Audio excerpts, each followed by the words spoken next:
X-ray crystallography. The various spectroscopy techniques described in this and the next chapters are enormously important in chemistry and have been fine-tuned to such a degree that the structure of almost any molecule can be found. Nevertheless, wouldn't it be nice if you could simply look at a molecule and see its structure with your eyes? Determining the three-dimensional shape of an object around you is easy.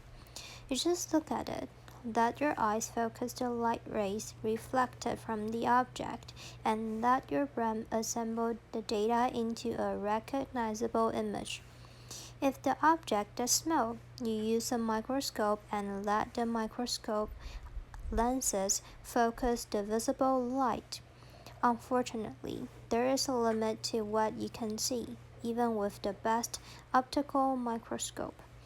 Called the diffraction limit, you can't see anything smaller than the wavelength of light you are using for the observation.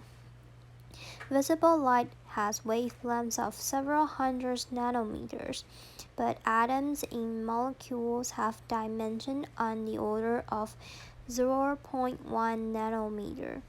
Thus, to see a molecule, whether a small one in the laboratory or a large complex enzyme with a molecular weight in the tens of thousands, you need wavelengths in the 0.1 nanometer range, which corresponds to X-rays. Let's say that we want to determine the structure and shape of an enzyme or other biological molecule.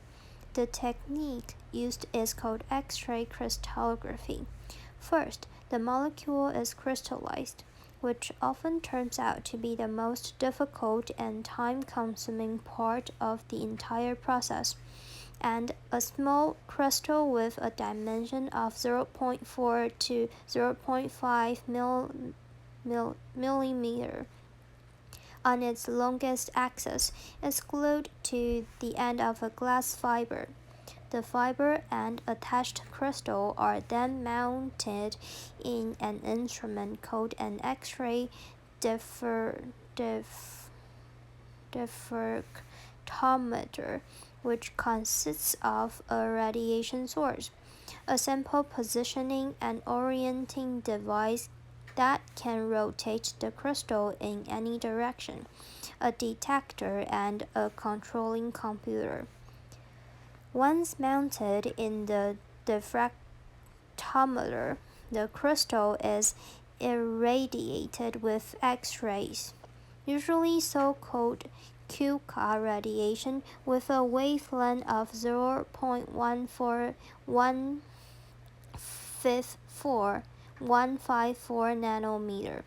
When the X-rays strike the enzyme crystal, they interact with electrons in the molecule and are scattered into a diffraction pattern which, when detected and visualized, appears as a series of intense spots against a null background.